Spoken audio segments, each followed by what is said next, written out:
Karibu katika uchambuzi wa magazeti kutoka hapa millardayo.com na IOTV leo August 4, 2016 ukiwa na mimi Alice Tupa.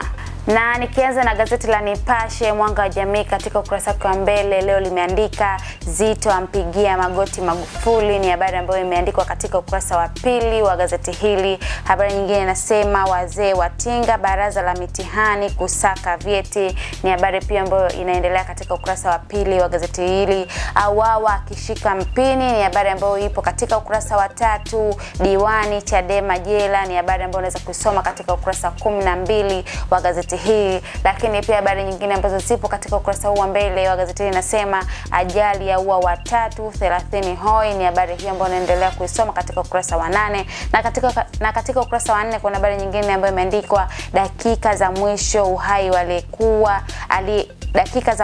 uhai waliouawa Yudom. Na katika ukurasa wa 8 huo pia kuna habari nyingine inasema viwanda vyalimwa faini kutiririsha majitaka, chuo chafungiwa kwa kugeuzwa baa usiku. Ni habari hii ambayo imeandikwa katika ukurasa wa pili wa gazeti hili. Na tukiangalia habari hizi kwa undani zaidi katika kurasa zake za ndani, katika ukurasa wa pili kuna habari ambayo inasema Zitto amwangukia Magufuli. Kiongozi mkuu wa ACT Wazalendo Zitto Kabwe amemwomba Rais John Magufuli aruhusu mikutano ya kisiasa nchi nzima. Umoja wa vijana wa chama hicho ulibainisha jijini jana. Akizungumza na waandishi wa habari kwenye ofisi za chama hicho, mwenyekiti wa ngome ya vijana ya ACT Wazalendo Bakari Likapo alisema chama hicho kimeingiwa na hofu ya kudhoofika na kufa iwapo Rais Magufuli hatalegeza msimamo wake wa kutoruhusu mikutano ya vyama vya siasa nje ya eneo la mshindi wa uchaguzi. Wiki iliyopita Rais Magufuli aliagiza kwamba shughuli za mikutano ya kisiasa zifanyike ndani ya jimbo la mbunge au diwani husika na kuhutubiwa na mshindi wa eneo husika. Na tukiangalia habari nyingine katika ukurasa wa pili inasema wazee watinga NECTA kutafuta vyeti. Homa ya uhakiki wa vyeti vya shule kwa watumishi wa umma imezidi kutesa wengi baada ya katibu mtendaji wa baraza la mitihani nchini NECTA Dr. Charles Msonde kuliambia gazeti hili kwamba kwa sasa wanapokea maombi mengi ya vyeti, miongoni mwao wakiwemo watu wazima waliohitimu shule miaka ya 1970 mpaka 1980. Ukaguzi wa vyeti kwa watumishi wa umma ulianza kufuatia tamko la Waziri wa Elimu, Sayansi na Mafunzo ya Ufundi Profesa Joyce Ndalichako alilolitoa bungeni wakati wa majumuisho ya makadirio ya mapato na matumizi ya wizara hiyo kwa mwaka wa fedha 2016-2017. Profesa Ndalichako alisema serikali itaondoa katika utumishi wa umma wale wote walioajiriwa wakitumia vyeti bandia. Aliwataka watumishi wa aina hiyo kuanza kujithamini na kujiondoa wenyewe kabla ya kufikiwa na mabadiliko ya kusafisha sekta ya elimu na utumishi wa umma yanayokuja nchini. Na tukiangalia habari nyingine katika ukurasa wa 3 inasema Muhongo atoboa siri uchumi wa viwanda. Waziri wa Nishati na Madini Profesa Sospeter Muhongo amesema ili Tanzania iwe ya viwanda na uchumi wakati ifikapo 2020 mpaka 2025 inapaswa kuzalisha bidhaa zenye ubora na zitakazopambana katika soko la ndani na nje. Amesema sekta ya madini inatarajiwa kuwa sehemu ya kukuza uchumi wa taifa kwa kuwawezesha wachimbaji wadogo, na kwamba inatarajia kutoa mtaji wa dola za Marekani milioni 1, shilingi bilioni 2.143 badala ya dola $100,000 walizokuwa kizitoa awali. Profesa Muhongo alibainisha hayo jana jijini Dar es Salaam wakati akizungumza na makamishna wa madini wa kanda zote, wachimbaji wakubwa, wakati na wadogo wa makaa ya mawe na jasi gypsum kuhusu changamoto zinazowakabili na mikakati ya kuinua sekta hiyo. Lakini pia tukiangalia habari nyingine katika ukurasa wa 4, habari inasema zigo la madeni la itesa Tazara. Mamlaka ya reli Tanzania na Zambia Tazara imesema inakabiliwa na deni la dola za Marekani bilioni 2 sawa na shilingi trilioni 4.38, hivyo kusababisha kushindwa kutekeleza majukumu yake ikiwamo uendeshaji na kulipa mishahara ya wafanyakazi. Deni hilo linatokana na kodi, mafao ya wafanyakazi katika mifuko mbalimbali ya jamii pamoja na mingine. Kutokana na kauli hiyo, mamlaka hiyo imezitaka nchi mashirika Tanzania na Zambia kulilipa deni hilo ambalo limekaa kwa muda mrefu ili kuboresha shughuli za kiutendaji na kiutawala. Na ni habari hizo ambazo zipo katika gazeti hili la Nipashe. Tukiangalia gazeti la Mtanzania katika ukurasa wa mbele leo limeandika Lissu akamatwa mkoani Singida. Ni habari ambayo unaweza kuisoma katika ukurasa wa pili wa gazeti hili. Lakini habari nyingine inasema Makamba mwasisi wa rushwa CCM asema Mgeja. Ni habari ambayo unaweza kuisoma katika ukurasa wa 8. Lakini NACTE yapiga kufuli vyuo vitano. Ni habari ambayo imeandikwa katika ukurasa wa pili. Lakini habari kubwa ambayo imeandikwa katika gazeti la Mtanzania ni habari ambayo inasema aliyemweka Mtanzania rehani Pakistani akamatwa. Ni mfanyabiashara Jumaneti wa Kunduchi Dar es Salaam aburuzwa mahakamani akosa dhamana. Na tukiangalia habari kwa ndani zaidi inasema mfanyabiashara Juma Mwinyi maarufu Neti aliyekuwa akidaiwa kumweka rehani mdogo wake nchini Pakistan kwa shilingi bilioni 1.5 afikishwa mahakamani kwa tuhuma za kusafirisha binadamu. Juma alipanda kizimbani jana katika mahakama ya hakimu mkazi Kisutu na kusomewa mashtaka yanayomkabili mbele ya hakimu mfawizi Cyprian Mkeha. Akisoma mashtaka, wakili wa serikali mkuu Peter Njike alidai kati ya Disemba mosi mwaka 2015 na Julai 2015 mwaka huu jijini Dar es Salaam mshtakiwa alitenda kosa la kusafirisha binadamu kinyume cha sheria. Njike alidai Juma alijifanya na kwenda kumpa mafunzo Adam Akida mkazi wa Magomeni mtaa Chemchem na Idrisa, na badala yake alimsafirisha kwenda nchini Pakistan kwa ajili ya kumweka rehani.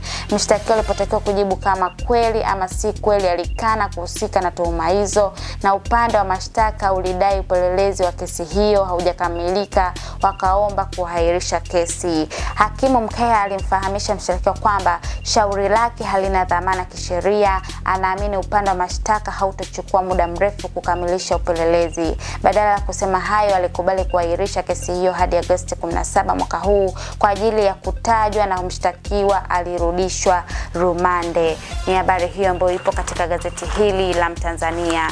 Tukiangalia gazeti la Mwananchi nalo katika ukurasa wa mbele limeandika Lissu mbaroni, Msigwa tema cheche Iringa. Lissu akamatwa mara baada ya kuhutubia jimboni kwake. Msigwa asema hakuna wa kumpangia cha kusema. Ni habari hiyo ambayo inaendelea katika ukurasa wa 3 wa gazeti hili. Habari nyingine inasema kizungumkuti bajeti ya kuhamia Dodoma. Ni habari ambayo imeandikwa katika ukurasa wa 8. Lakini pia kuna habari inasema kauli ya JPM inaua ACT Wazalendo. DPP awafutia kesi ya rushwa Lugola na wenzake. Na tukiangalia habari hizi kwa undani zaidi katika ukurasa wa 2 wa gazeti hili, habari inasema Kitilia wenzake wafungua kesi ya kikatiba kunyimwa dhamana. Aliyekuwa kamishna mkuu wa mamlaka ya mapato Tanzania TRA Harry Kitilia na wenzake watatu wanaokabiliwa na mashtaka ya utakatishaji fedha katika kesi 2 tofauti wamefungua kesi ya kikatiba wakipinga kunyimwa dhamana. Kitilia, Shose Sinare na Sioi Solomon wanaoshtakiwa katika kesi moja na nyingine utakatishaji fedha inayojumuisha Gideon Wasongo wamefungua kesi hiyo mahakama kuu. Mdaiwa wa kwanza katika kesi hiyo ni mwanasheria mkuu wa serikali, wa pili ni mkurugenzi taasisi ya kuzuia na kupambana na rushwa TAKUKURU na mkurugenzi wa mashtaka ya DPP.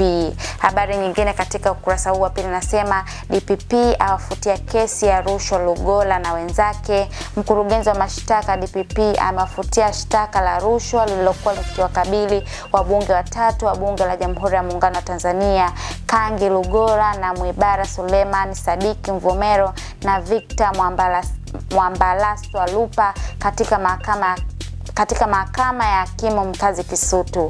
Wakati DPP akiwafutia kesi hiyo na kuachia huru, wabunge hao walisema wanatafakari hatua za kuchukua dhidi ya taasisi ya kuzuia na kupambana na rushwa TAKUKURU kwa kile walichokiita kudhalilisha na kufunguliwa kesi walioita ya kisiasa. Na ni habari hizo ambazo zipo katika gazeti hili la Mwananchi.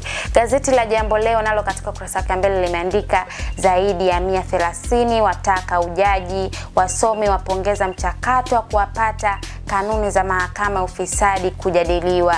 Ni habari ambayo unaweza kuisoma zaidi kwa undani katika ukurasa wa 4 wa gazeti hili. Habari nyingine inasema NACTE yafungia vyuo vitano ufundi, akina Kitile washitaki mahakama, ni habari ambayo imeandikwa katika ukurasa wa 5. Mgeja mkiingia kifua Lowassa, ni habari ambayo unaweza kuisoma katika ukurasa wa 3. Lakini shilingi trilioni 1.3 zahitajika kuleta elimu bure, ni habari ambayo imeandikwa katika ukurasa wa 3 wa gazeti hili. Ndege ya Emirates yalipuka, 275 wanusurika. Na katika michezo kuna habari inasema Simba kuchangia damu katika Bonanza da.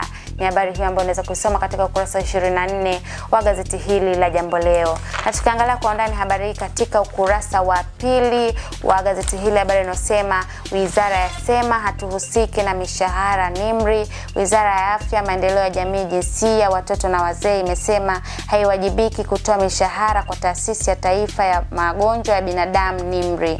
Msemaji wa wizara hiyo Chris Mwamwaja ametoa kauli hiyo wakati akizungumza na gazeti hili ofisini kwake Dar es Salaam jana, alipotakiwa kuzungumzia sakata ya kutolewa kwa risiti 2 za mishahara kila mwezi kwa kila mwajiriwa wa taasisi hiyo. Alisema NIMR imefanya vizuri kutoa ufafanuzi ulioleta utata baada ya gazeti hili kuchapisha habari kuhusu sakata hilo. Lakini pia tukiangalia katika ukurasa wa 4 wa gazeti hili, habari inasema Watanzania zaidi ya 130 wataka ujaji, watu 138 wameomba kazi za ujaji zilizotangazwa hivi karibuni na serikali kupitia Tume ya Utumishi wa Mahakama nchini. Ni habari hizo ambazo pia zipo katika gazeti hili la Jambo Leo. Tanzania Daima, sauti ya watu, katika ukurasa wa mbele nalo leo limeandika wabunge wa rushwa CCM wafutiwa kesi, Kangi atoa ya moyoni apania kuishtaki serikali ya JPM. Ni habari hiyo ambayo unaweza kusoma katika ukurasa wa 4 wa gazeti hili. Habari nyingine inasema Mgeja amshukia Rais Magufuli Makamba. Ni habari ambayo unaweza kusoma pia katika ukurasa wa 5. NACTE yafuta vyuo vitano, ni habari ambayo imeandikwa katika ukurasa wa 6. Lakini katika ukurasa wa 3 kuna habari ambayo inasema aliyemwekea nduguye rehani kwa unga kotini, maziwa kopo ni hatari kwa watoto, ni habari ambayo imeandikwa katika ukurasa wa 3. Lakini katika ukurasa wa 5 kuna habari nyingine inasema Msigwa asema serikali imekurupuka. Na tukiangalia habari hizi kwa undani katika ukurasa wa 3 wa gazeti hili, habari inasema maziwa ya kopo ni hatari kwa watoto. Wazazi na walezi nchini wametakiwa kuacha kutumia maziwa ya kopo na ya ng'ombe kwa watoto ambao hawajafikisha mwaka mmoja ili kuwanusuru katika tatizo la kuchubuka utumbo. Ushauri huo ulitolewa jijini Dar es Salaam jana na kaimu mkurugenzi kitengo cha afya ya uzazi na mtoto Dr. Georgina Msemo katika maadhimisho ya wiki ya unyonyeshaji inayoendelea. Alisema maziwa ya ng'ombe yana calcium ambayo haifai kwa mtoto mwenye umri wa kuzaliwa hadi mwaka mmoja. Pia alisema maziwa hayo husababisha mzio, pumu na kusema kwamba maziwa ya mama ni bora na yanatoa kinga ya mwili kwa mtoto katika maisha yake yote. Ni habari hiyo ambayo unaweza kuendelea kusoma kwa undani zaidi katika ukurasa huu wa 3 wa gazeti hili la Tanzania Daima. Na tukiangalia pia gazeti la Majira, gazeti huru la kila siku, nalo katika ukurasa wa mbele limeandika amri ya Magufuli yazidi kuzongwa, sasa kupelekewa Ikulu rundo la barua za masikitiko, vijana ACT Wazalendo nao watoa tamko lao. Ni habari hiyo ambayo imeandikwa katika ukurasa wa 4 wa gazeti hili. Habari nyingine inasema Mgeja afichua siri JK kumtosa Lowassa, asema alikuwa na mgombea wake mfukoni, amshukia Makamba. Ni habari ambayo ipo katika ukurasa wa 4 wa gazeti hili la Majira. Habari nyingine inasema wachimbaji wadogo kupata ruzuku $100,000. Ni habari ambayo ipo katika ukurasa wa 3 wa gazeti hili. Abiria 275 ya ndege ya Emirates wanusurika. Lakini katika ukurasa wa 3 kuna habari nyingine ambayo inasema Kangi Lugola wabunge wenzake wafutiwa kesi. Na katika habari za michezo kuna habari inasema Manji watia mchecheto Yanga. Ni habari hiyo ambayo ipo katika ukurasa 24 wa gazeti hili la Majira. Tukimalizia na gazeti la Habari Leo, kuna habari inasema vyuo 175 hatarini kufutwa, yasema NACTE. Tayari vitano vyafutwa, 41 vyapewa notisi ya kusajili upya. Ni habari hiyo ambayo imeandikwa katika ukurasa wa pili wa gazeti hili la Habari Leo. Habari nyingine nasema Majaliwa asema Mvomero twaeni mashamba yasiyoendelezwa, wabunge watatu kesi ya rushwa ya milioni 30 waachiwa huru. Ni habari ambayo imeandikwa katika ukurasa wa pili wa gazeti hili. Lakini pia katika ukurasa wa 3 kuna habari inasema kiongozi wa mabohora duniani amesema anaridhishwa na utendaji kazi wa Rais Magufuli. Ni habari ambayo imeandikwa katika ukurasa wa 3 wa gazeti hili la Habari Leo. Na katika magazeti ya michezo leo tuna gazeti la Bingwa katika ukurasa wa mbele limeandika Simba ya chokoza moto, Yanga yaamua kufanya kufuru, tajiri ataka hisa 40% kwa bilioni 50, ni majibu kwa bilioni 20 za Mo Msimbazi, mkutano wa dharura kutumika kubadili mfumo. Ni habari hiyo ambayo unaweza kuendelea kusoma katika ukurasa wa pili wa gazeti hili la Bingwa. Habari nyingine nasema Simba mzigo umeingia, subirini kiama. Ni habari hiyo ambayo ipo katika ukurasa wa pili. Barcelona itakavyolizwa mashindano ya Olympic, ni habari ambayo imeandikwa katika ukurasa 12. Lakini tukimalizia na habari nyingine ambayo ipo katika ukurasa huu wa mbele wa gazeti inasema balaa Madrid yavamia mpango wa Pogba. Na tukiangalia katika ukurasa wa nyuma gazeti hili kuna habari inasema tunakulaga, Madrid yavamia mpango wa Pogba. Ni habari ambayo imeandikwa kwa undani zaidi katika ukurasa huu wa nyuma wa gazeti hili la Bingwa. Habari nyingine inasema Ibrahimovic aanza jeuri ya fedha Man United, na Argentina inamhitaji Messi. Hizo zote ni habari ambazo zimeandikwa kwa undani zaidi katika ukurasa wa nyuma wa gazeti hili la Bingwa. Gazeti la Mwanaspoti nalo katika ukurasa wa mbele limeandika Mo aipoteza Yanga. Ni habari ambayo imepewa kabisa kipaumbele na inaendelea katika ukurasa wa pili wa gazeti hili la Mwanaspoti. Habari nyingine inasema mabadiliko Yanga yaja na kishindo kikubwa. Ni habari ambayo imeandikwa katika ukurasa wa pili. Wa kigeni Simba kupimwa afya. Ni habari pia ambayo ipo katika ukurasa huu wa mbele wa gazeti hili. Pogba azingua, Ibra kuleta ndinga zake Manchester United, lakini Mahrez yakubali kujiunga na Arsenal. Ni habari hizo ambazo zipo katika ukurasa wa mbele wa gazeti hili la Mwanasport. Na tukiangalia katika ukurasa wa nyuma kuna habari inasema Mahrez yakubali kujiunga na Arsenal. Ni habari ambayo imeandikwa kwa kirefu zaidi katika ukurasa huu wa nyuma wa gazeti hili la Mwanasport. Na huu ndio mwisho wa uchambuzi wa magazeti kutoka hapa millardayo.com na IOTV, na kukumbusha kuendelea kutumia internet ya 4G yenye kasi zaidi kutoka Vodacom, kwani kwa kutumia internet hiyo unaweza kusubscribe YouTube channel yetu ya Millardayo, vile kutembelea kurasa zetu za Facebook, Instagram na Twitter kwa jina la Millardayo. Jina langu naitwa Alice Super.